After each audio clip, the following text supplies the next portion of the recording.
Ngomong masuk suaranya. Bismillahirrahmanirrahim. Assalamualaikum warahmatullahi wabarakatuh. Waalaikumsalam. Alhamdulillahirabbil alamin wa bihi nasta'in wa ala umurid dunya waddin. Wassalatu wassalamu ala asyrafil anbiya wal mursalin wa ala alihi wa sahbihi ajmain, amma ba'd. Alhamdulillah, segala puji bagi Allah Subhanahu wa taala yang telah memberikan kita banyak sekali nikmat.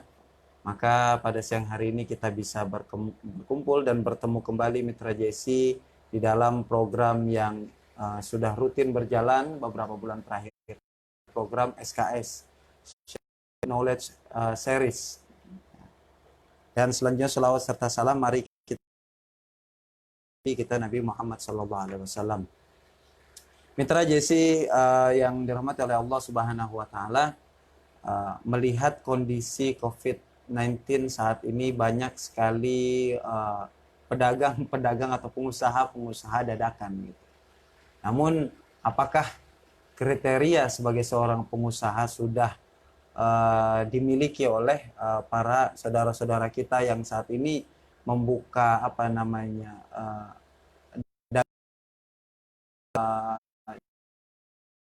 sudah memiliki kriteria khusus, karena di dalam Islam sendiri banyak syarat dan juga ketentuan yang berlaku sebagai seorang pedagang.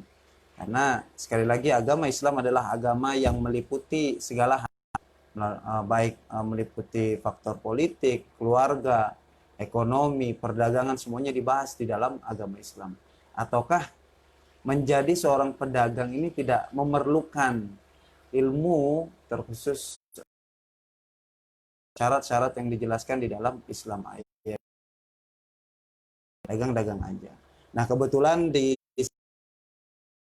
tradisi Bang Jay ditemani oleh Mbak Rina Uswati,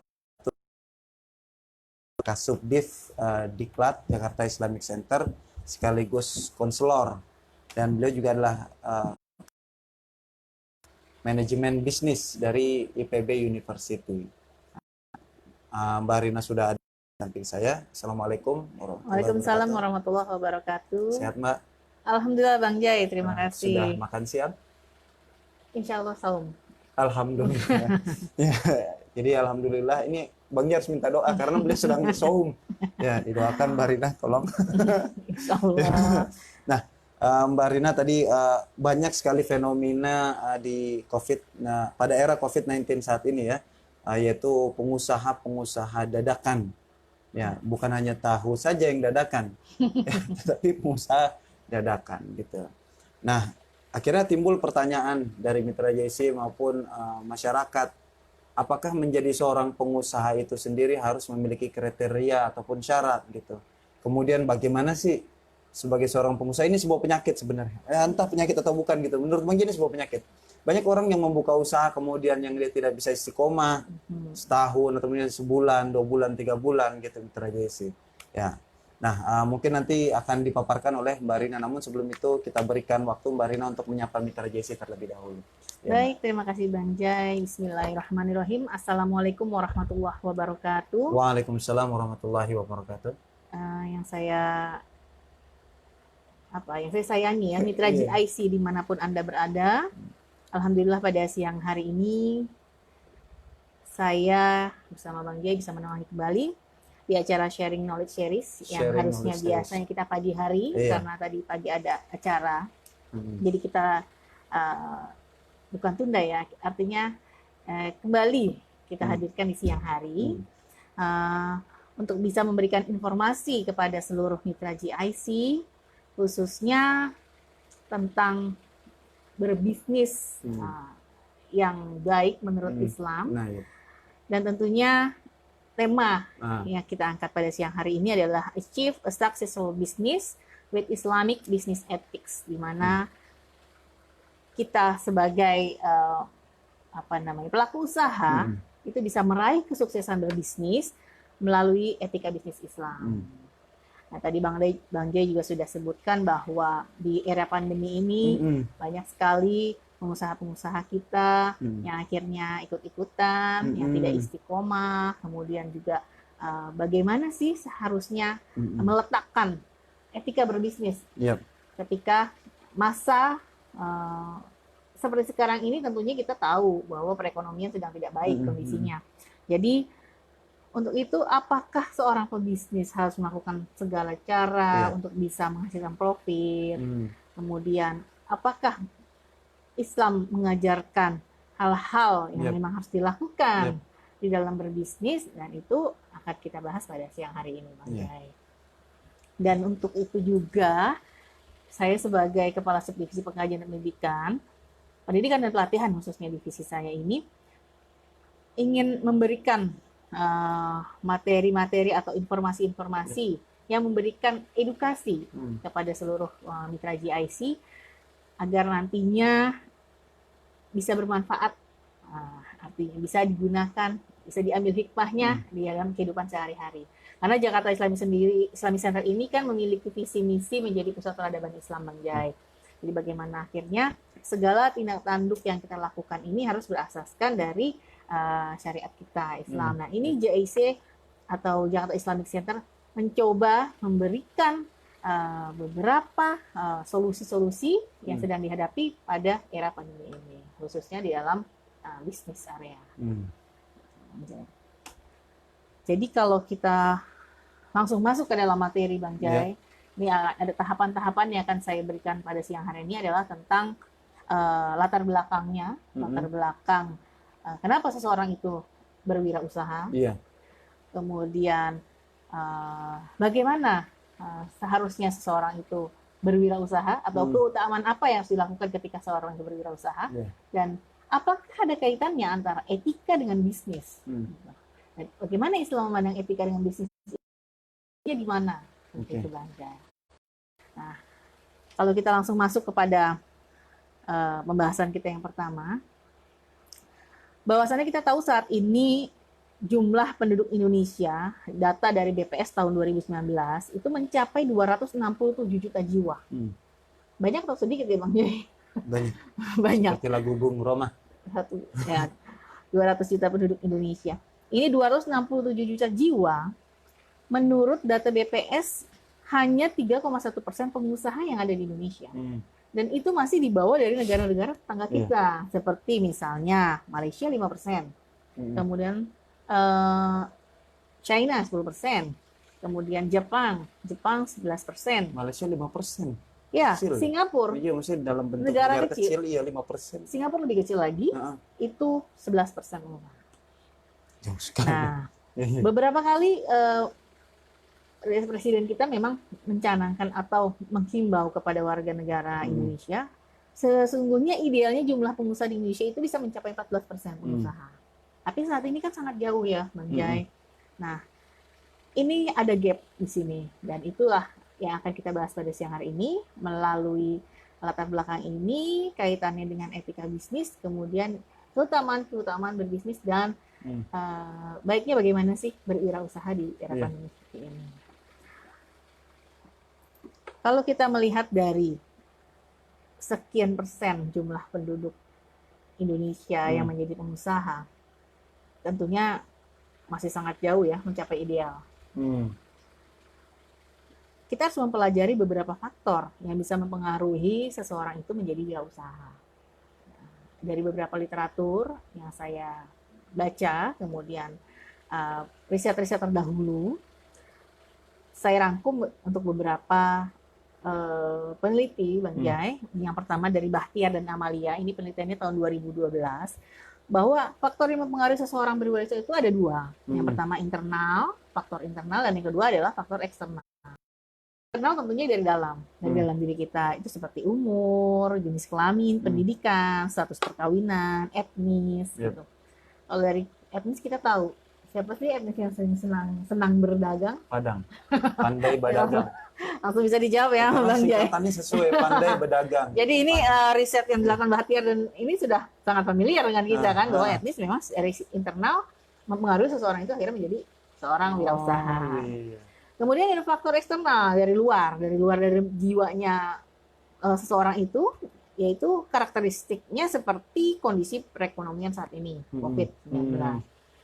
Orang-orang yang bekerja di kantoran akhirnya memiliki keterbatasan waktu. ada WFH, WFO. Yeah. Dan itu mempengaruhi pendapatan. Pendapatan yang harusnya sekian, akhirnya terpotong berapa persen karena tidak adanya transport atau uang dan sebagainya. Nah, dari itu mereka kan harus bisa menambal istilahnya. Yeah.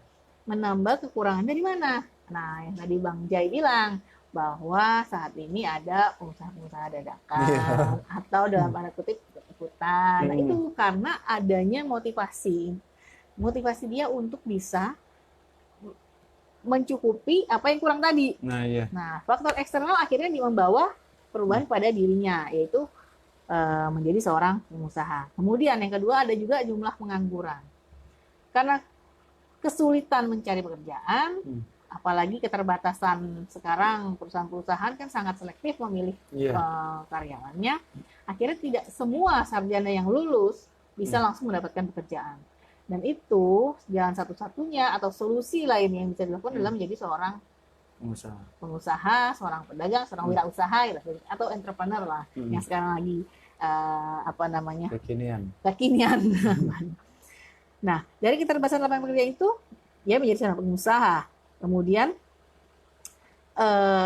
faktor lain yang akhirnya bisa tadi Bang Jai bilang, kenapa tidak bisa eksis berlama-lama? Ya itu karena tadi di dalam mengambil keputusan itu tidak dibarengi dengan adanya passion berwirausaha. Passion. Passion benar. Kita sering dengar, lakukanlah hal-hal yang kau sukai sesuai dengan passionmu.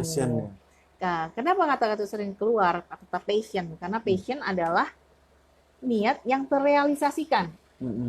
Jadi ketika Bang Jai tertarik pada sesuatu atau menyukai sesuatu, itu bukan passion, itu adalah minat. Oh, baru minat. Ketika Bang Jai menyukai seorang wanita, kemudian Bang Jai melamarnya dan menikahinya, itu adalah passion. Jadi wanita itu adalah passionnya Bang Jai. Jadi bukan kalau hanya fashion, beda lagi. Passion passion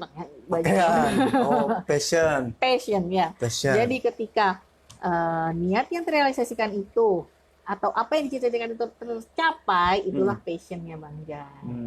Kan ada orang mungkin dia menyukai misalkan film-film detektif. Bukan berarti dia ingin menjadi detektif kan? Dia hanya menyukai. Oh iya betul. Kan? Dia hanya menyukai. Tapi kalau dia memang menyukai itu dan dia berusaha menjadi seorang detektif, berarti memang dia passionnya dari situ. Iya. Namun sebelum kita melakukan usaha, kan banyak para pengusaha bilang ya udah action aja. Mana yang sebenarnya lebih harus didahulukan, action atau passion? Ini kebutuhan. Jadi tadi saya bilang akhirnya ketika seseorang itu harus menambal, ya kan? Ada sesuatu kebutuhan yang harus dia cukupi. Ya. Nah, kepentingan. Jadi kita pakai skala prioritas. Kepentingan mana yang harus didahulukan, gitu kan? Nah, akhirnya kalau kita tadi kata-kata lakukan dulu, action dulu. Ya itu berarti dia memang naikkan. Nanti sambil berjalan Anda akan menemukan passion Anda. Jadi nggak mesti harus passion dulu ya, enggak ya? Karena kalau misalkan kita teori terus, nggak ada prakteknya, kapan mau berjalan? Iya, nihil. Iya. Jadi, segala sesuatu memang harus diniatkan dan dilakukan. Sampai akhirnya tercapai apa yang diinginkan. Itu tadi dari penelitiannya Bahtiar dan Amalia tahun 2012. Kemudian ada penelitian lain yang menyebutkan bahwa faktor yang bisa mempengaruhi seseorang itu menjadi wirausaha adalah opportunity dan necessity. Adalah opportunity, peluang, dan necessity, keterpaksaan. Peluang tadi, misalkan saat inilah sedang ada pandemi, orang-orang banyak berwirausaha di bidang masker, hand sanitizer kesehatan hand sanitizer, kemudian juga sabun-sabun dan sebagainya, perawatan diri, jamu-jamu, ya kan? Nah, itu banyak bermunculan karena adanya opportunity, kebutuhan di masyarakat sedang banyak, di mana ada permintaan, ya kan? Disitulah ada penawaran, ada permintaan, hukum supply demand-nya perekonomian. Kemudian necessity, keterpaksaan. Dia terpaksa apa? Tadi kita kembali lagi kepada pembahasan yang saya jelaskan, ada yang harus ditambal kebutuhan. Nah, jadi terpaksa menjadi seorang pengusaha, seorang pedagang berbisnis karena ada sesuatu yang harus memang dicukupi. Kemudian penelitian agak lampau dari Cuervo 2005 itu menyebutkan faktor-faktor yang mempengaruhi seseorang berwirausaha adalah faktor psikologis. Ya, psikologis. Jadi dia ingin merasa merdeka, merasa ingin tidak terkungkung oleh aturan. Iya. Jadi dia menjadi seorang pengusaha. Karena ada prinsip ya beberapa orang lah berprinsip bahwa lebih baik menjadi kepala kucing daripada jadi ekor harimau, gitu kan? Jadi dia ingin menjadi pimpinan walaupun perusahaannya kecil daripada dia harus menjadi anak buah yang bertahun-tahun hanya diperintah. Iya, betul. Nah, kalau Bang Jai memiliki usaha misalnya ayam geprek dan sebagainya, kan Bang Jai pemiliknya. Berarti Bang Jai di situ bosnya. Oh, kepala kucing tuh. Ya, yang ingin merasa dirinya saya ingin merdeka, tidak ingin diatur-atur, maka saya harus menjadi bos walaupun hanya seorang pemilik pecel lele. Pemilik ini tidak harus yang resto yang besar ya apa. Yang penting saya berusaha, saya menjadi bosnya di sana. Gitu. Nah, itu aspek-aspek psikologis yang ada dalam dirinya.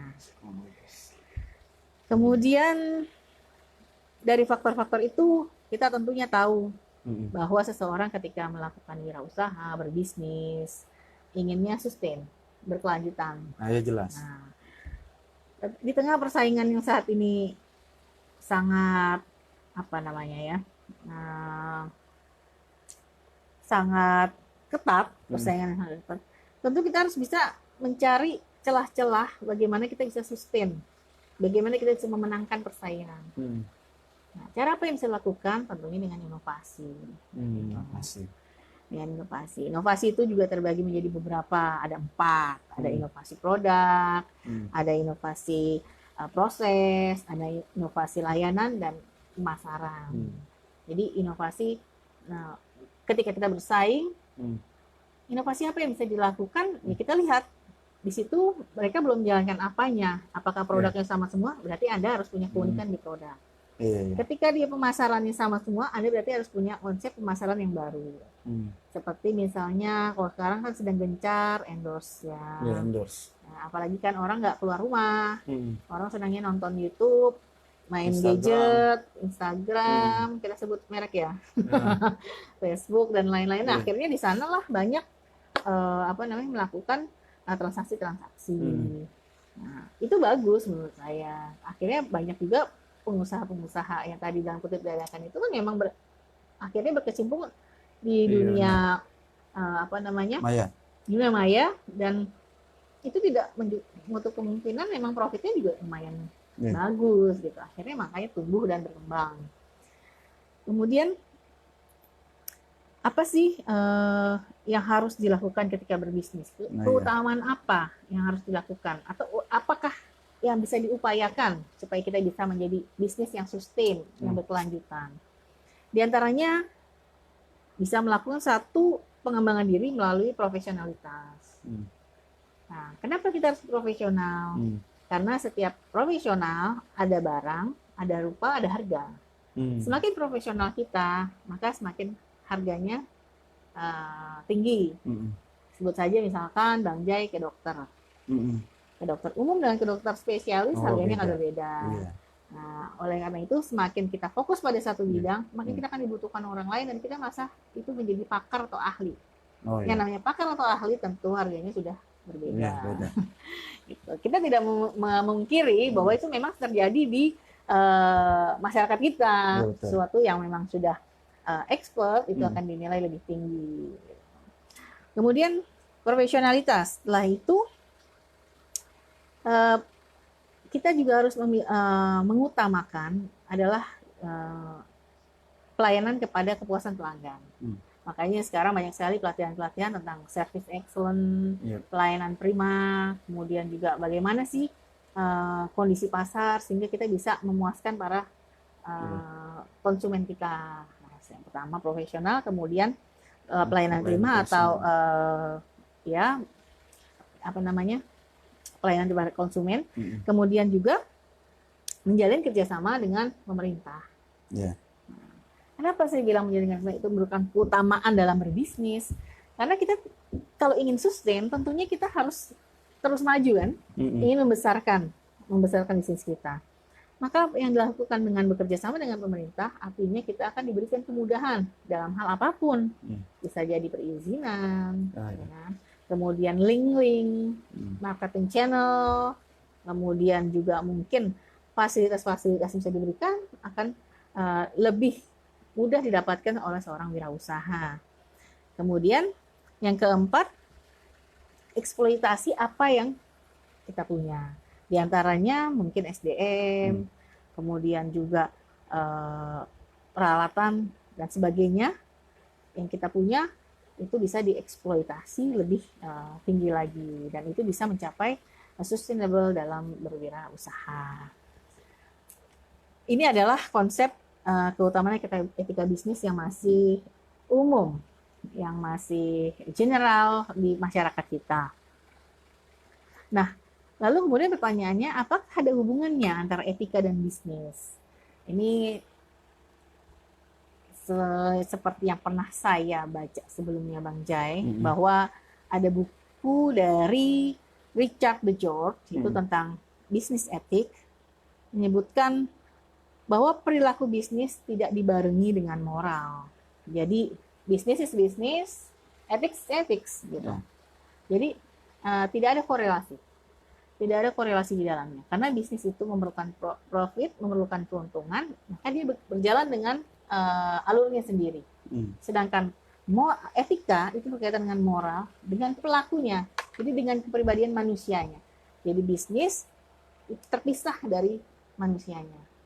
Kalau menurut buku bisnis etiknya Richard de George tadi. Tapi di dalam Islam, sesungguhnya kita sudah punya Nabi Muhammad SAW. Bagaimana beliau memberikan contoh-contoh tentang berbisnis, berwirausaha. Akhirnya beliau menjadi seorang pedagang yang dipercaya, yang termasyhur ketika itu. Dan tentunya apa yang dilakukan Rasulullah itu sudah semuanya terkandung di dalam Al-Quran. Karena Rasulullah kan khuluqul Quran. Akhlaknya semuanya adalah Al-Quran. Dan Al-Quran kita tahu pedoman umat Islam. Yang dari A sampai Z ada di dalamnya. Yang dari minor sampai mayor ada di dalamnya.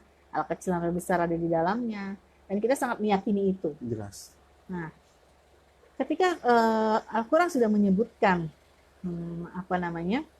kandungan-kandungan isi tentang berwirausaha, sebagai muslim tentunya kita harus mengikuti itu kan.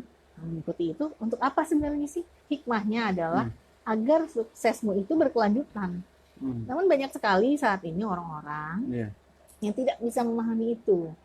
Mereka berpikir bahwa ketika usaha sedang tidak bagus kondisinya, mereka mencari berbagai cara untuk bisa menaikkan profit. Misalkan kita mau berusaha apa ya saat ini yang lagi Ayam geprek. Bolehlah ayam geprek. Ayam geprek, ketika Bang Jai berjualan ayam geprek, satu porsi 15.000. Tetangga ada yang ingin jual, oh rame nih usahanya Bang Jai, maka dia akan bersaing di harga 12.000. Tapi apa yang dilakukan? Dia menggunakan ayam tiren. Ayam mati kemarin. Ya. Oh, bukan nama ayam sebuah daerah, bukan ya? Harus ayam diberi tiren. penjelasan. Dia menggunakan itu sehingga bisa dapat lebih murah, dan akhirnya orang berpindah semua kan? Iya, jelas. Ke dia. Orang pindah semua ke dia, Bang Jai tidak laku, dia laku. Tapi dia tidak berpikir panjang. Itu hanya untuk saat itu, profit untuk saat itu.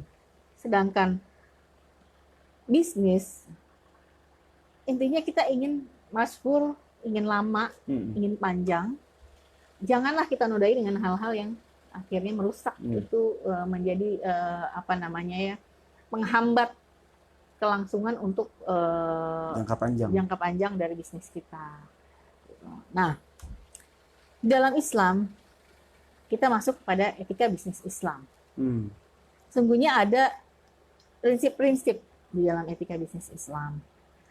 Yang pertama adalah prinsip integritas moral. Apa itu prinsip integritas moral? Jadi prinsip ini adalah tuntutan internal dalam diri kita untuk menjalankan bisnis dengan menjaga nama baik. Nama baik bisnis kita, menjaga nama baik kita. Nah, itu adalah integritas moral kita. Bagaimana Al-Quran, Al-Baqarah ayat 282 menerangkan berkaitan dengan prinsip integritas moral ini yang bunyinya Bismillahirrahmanirrahim. Ya ayyuhalladzina amanu idza tadayantum bidainin ila ajalin musamma faktubuh wal yaktub bainakum katibun bil adl. Artinya, wahai orang-orang yang beriman, apabila kamu melakukan muamalah atau perdagangan tidak secara tunai untuk waktu yang ditentukan, hendaklah kamu menulisnya. Dan hendaklah seorang penulis di antara kamu itu menuliskannya secara adil atau benar. Nah, dari ayat ini kita tahu bahwa sesungguhnya ketika kita berusaha, apapun itu harus ditulis. Artinya ditulis apa? Agar kita tahu ada kesalahan di mana, kita bisa koreksi di mana. Dan penulisnya itu harus orang-orang yang adil, yang bisa dipercaya. Nah, ketika di organisasi, di perusahaan, seorang bendahara harus bisa dipercaya. Dan kalau bisa jangan satu orang, Bang Jai. Jadi bendahara itu paling tidak 2 orang ya. Jadi bisa cross check. Dan tentunya harus transparan. Apapun itu, yang namanya bukan uang kita, itu uang kan uang perusahaan, uang organisasi, dan itu harus sifatnya transparansi. Jadi semua bisa mengkoreksi dan juga tentunya harus bisa dipercaya, gitu kan? Kalau sudah transparansi tidak dipercaya juga berarti yang salah bukan si pemegangnya, si penulisnya, gitu. Jadi kalau sudah transparan, adil, dapat dipercaya, itu merupakan satu prinsip dari etika bisnis Islam. Ini masih prinsip yang pertama, Bang Jai. Jadi prinsip integritas moral, menjaga nama baik. Bagaimana seorang pengusaha ingin berkelanjutan, ingin jangka panjang, maka dia harus bisa menjaga integritas moral. Kemudian prinsip yang kedua adalah saling menguntungkan. Bagaimana seorang pedagang dengan seorang pembeli suka sama suka. Jadi tidak ada yang merasa dihianati, dikecewakan, atau dirugikan. Sebagaimana surat An-Nisa ayat 29 yang disebutkan Bismillahirrahmanirrahim. Ya ayyuhalladzina amanu la ta'kulu amwalakum bainakum bil batil illa an takuna tijaratan an taradim minkum. Wala taqtulu anfusakum innallaha kana bikum rahima. Adalah hai orang-orang yang beriman, janganlah kalian saling memakan harta sesamamu secara kecuali dengan jalan perniagaan yang berlaku dengan suka di antara kamu. Tidak boleh, misalkan Bang Jai. Ya ini kan kandungan Al-Quran ya Bang Jai. Jadi kalau Bang Jai misalkan berjualan, ya kita tahu di pasar misalkan timbangan. Kan banyak sekali sekarang saya beli kadang-kadang sekilo jadi 800 gram gitu kan. Terus tidak jujur antara pencampuran, misalkan kita beli kurma yang harusnya premium dicampur dengan kurma yang standar. Nah itu kan akhirnya salah satu dirugikan gitu. Jadi Islam menganjurkan kita suka sama suka. Jadi apapun itu inginnya semua bahagia Islam itu. Karena Islam kan rahmatan lil alamin. Inginnya semua yang merasakan aturan-aturan itu tidak ada yang tidak senang. Semua senang. Nah, itu prinsip yang kedua. Integritas moral, saling menguntungkan, dan kemudian keadilan. Ya tadi, kita kan kalau saling menguntungkan pasti adil. Harga 1.000 yang didapat ya sesuai dengan harga itu. Kemudian juga ketika seseorang itu ingin pesanan, ya disesuaikan dengan pesanannya. Jangan sampai, kan kita banyak saat ini online, apa yang ada di online gambar bagus banget. Ketika sampai ke rumah, kok kayak kena prank. Bahasanya sekarang kan. Itu dia mungkin bikin channel sendiri. Jadi kayak kaget-kaget loh, kok jadi kayak gini. Kadang-kadang apa yang diiklankan tidak sesuai dengan apa yang kita peroleh. Itu juga sebenarnya di dalam Islam kita punya etika gitu. Tapi maksudnya kayak mie gitu nggak masalah kali ya? Karena di gambar itu kan ada ayamnya. Pas dibuka kata kawan kok nggak ada ayam. Ada ayamnya Bang Jai di bungkusnya. Bungkusnya. Oh, Iya. Gitu. Berarti ntar saya gunting ya berarti. Nanti dibungkusnya, berarti kalau bikin itu contohnya kayak gitu. Silakan tambahkan sendiri sesuai dengan selera Oh gitu, Anda. maksudnya nggak ada keterangannya aja berarti. jadi kemana-mana kita ya Bang Jai. Nah, ini kan berbicara tentang keadilan tadi kan maksudnya kan ya harus sesuai kan. Gitu maksudnya. Tapi apa namanya? Kalau memang sesuai dengan adil, kalau misalkan harga Rp2.000 misalkan ya itu kan apa namanya mie itu tadi, ya ayam apa yang 2.000 dong Bang Jai? Kan nggak adil juga. Oh iya benar juga. Harga lagi-lagi ya. Oh Nanti berarti kalau dia sudah matang ada ayamnya jadi 15.000 ya adil itu. Berarti Bang Jai ada dalil bentar kalau nanya lagi kan. Oh Betul, berarti Bang Jai. timbangannya begitu tadi ya? Iya 2.000 karena minyak doang. Dan kalau sama ayamnya sama telurnya harganya naik. Adil. Baik. Sesuai berarti. Siap. Jadi kita ada 3. Prinsip integritas moral, prinsip saling menguntungkan, dan tadi keadilan. Nah, kemudian prinsip lagi untuk etika bisnis Islam adalah otonomi. Prinsip otonomi. Otonomi sikap dan kemampuan kita untuk mengambil keputusan dan bertindak dengan apa yang kita punya. Nah, Bang Jai sebagai pemilik ayam geprek, usaha ayam geprek gitu. Itu harus bisa bertanggung jawab dengan apa yang Bang Jai lakukan. Misalkan saat ini ayam naik nih, mahal banget misalnya.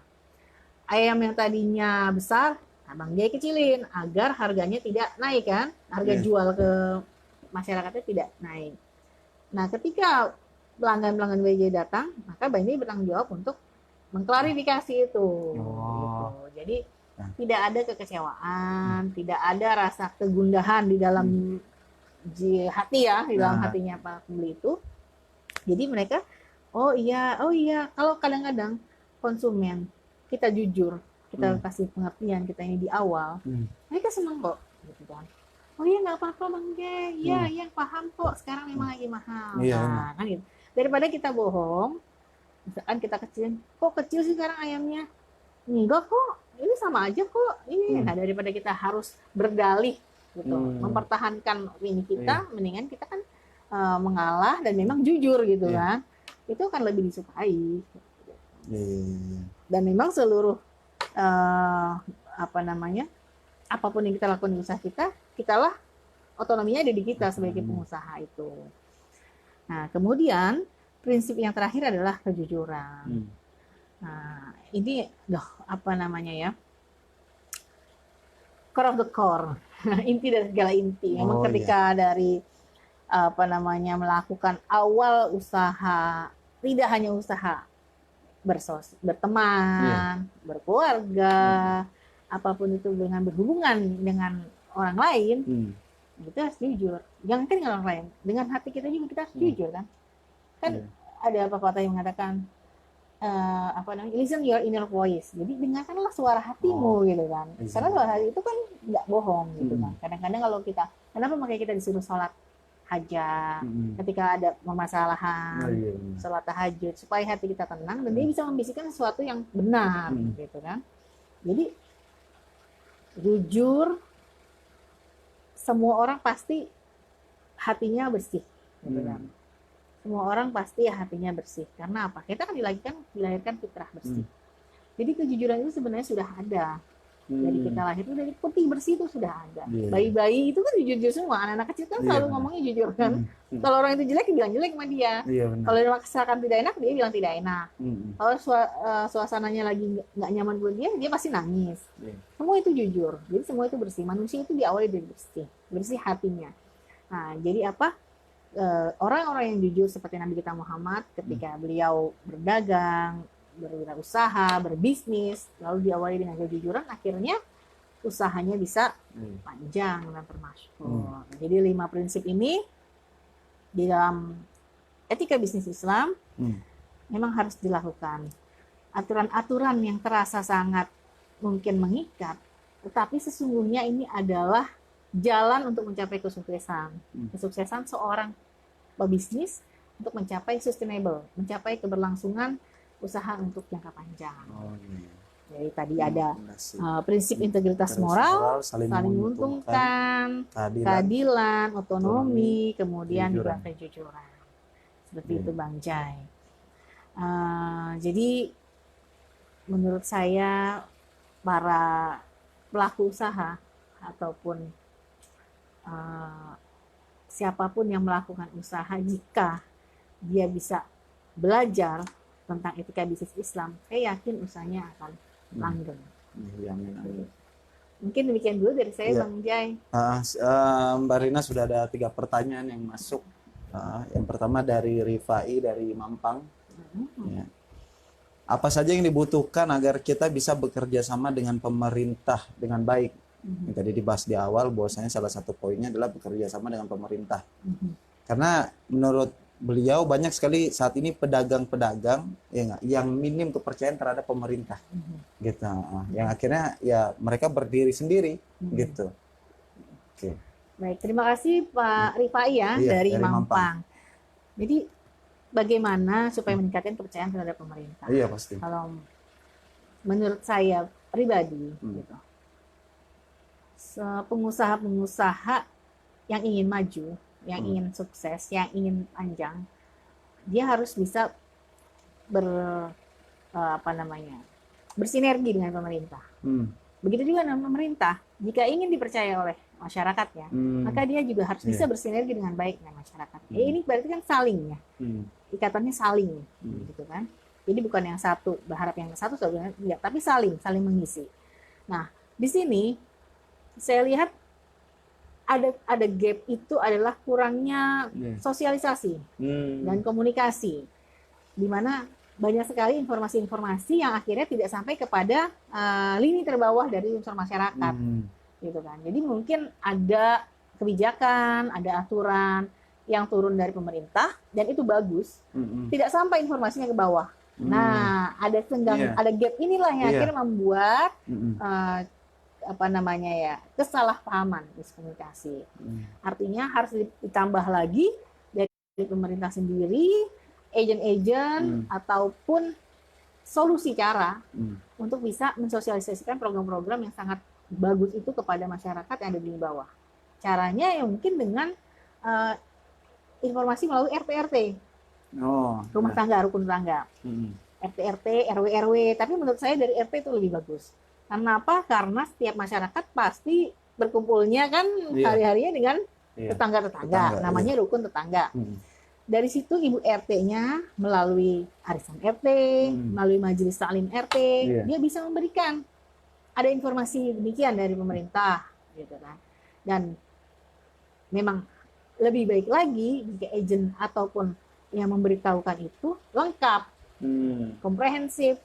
Jadi tidak ada salah tanggap. Gitu. Seperti saya pikir beberapa bulan ini kita lagi ramai dengan bukan kasus ya, artinya pencairan dana KUKM itu kan. Banyak pengusaha-pengusaha diberikan bantuan langsung gitu kan. Sebenarnya itu kan bagus gitu. Tapi akhirnya ada yang mendapat informasi itu lebih dulu, ada yang terlambat.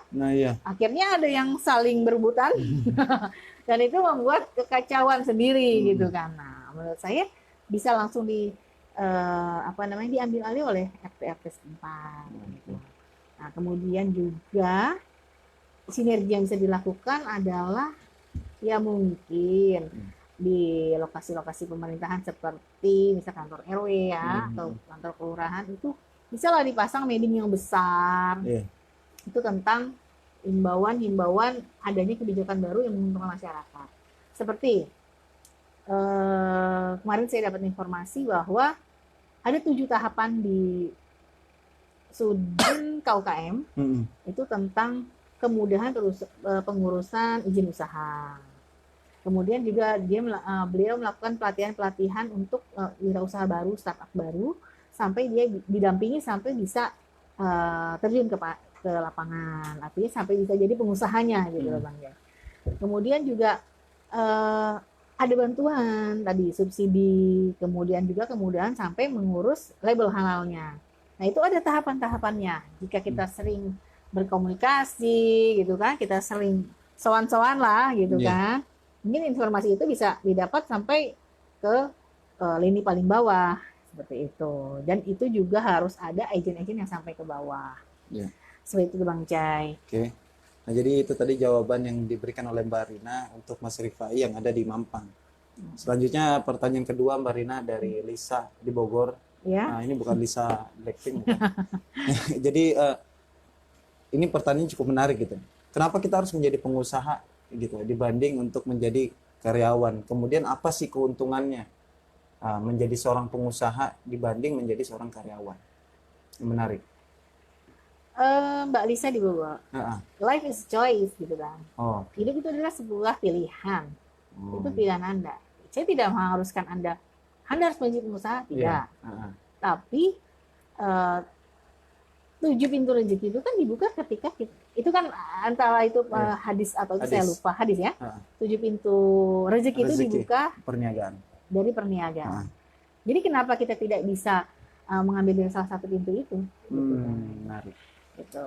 Jadi ketika ada 7 pintu, kita berusaha, toh masa ya nggak satu-satu pintu kebuka buat kita? Gitu. Karena kan Allah tidak akan menguji hambanya di luar kemampuannya. Ketika kita mau ikhtiar, kita mau berdoa, kita mau berusaha, pasti adalah pintu-pintu yang terbuka buat kita. Gitu. Tapi tidak harus wajib menjadi pengusaha, itu tidak. Because life is your choice. Karena hidupmu adalah pilihanmu, gitu kan. Dan kemudian apa keuntungan menjadi pengusaha dibanding karyawan? Keuntungan menjadi pengusaha dibanding karyawan, itu pilihan lagi ya. Itu artinya gini. Kalau dia masih pemula, gitu kan, masih pemula, mungkin hasilnya ini dibandingkan dengan apa dulu nih, karyawan UMR. Ya bebas, pokoknya pekerja yang dimaksud di sini.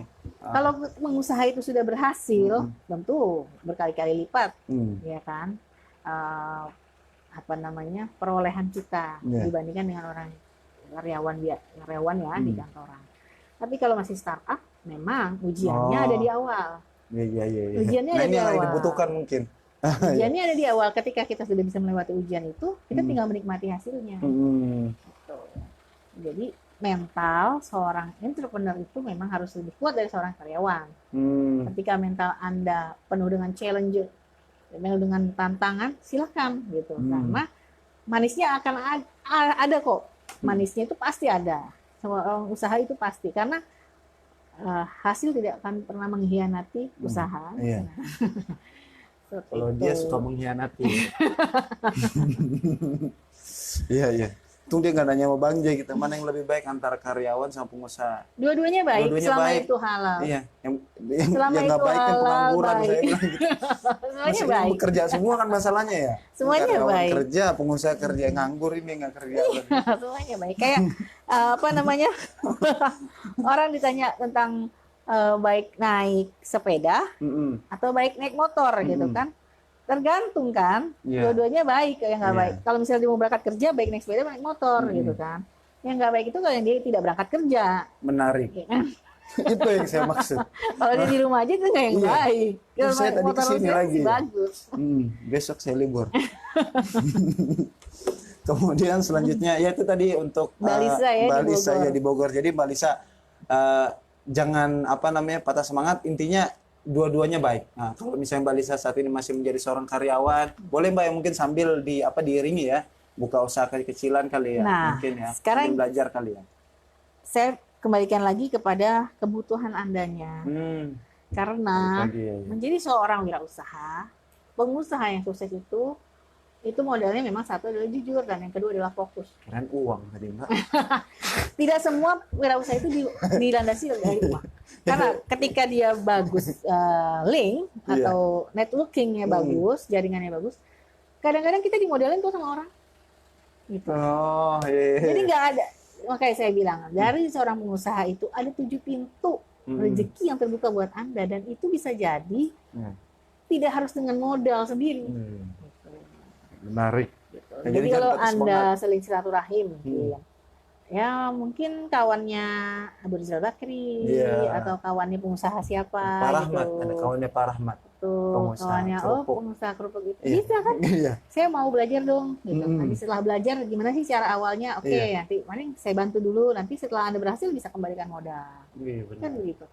Segala sesuatu yang dinilai dengan niat baik, Hmm. kan diawali juga dengan kejujuran Iya. tadi kan, Itu yang paling komitmen penting dan berarti tuh. fokus. Ya pasti kembali lagi ke kita hasilnya Iya. bagus. Sip. Ya. Selanjutnya pertanyaan terakhir, Mbak.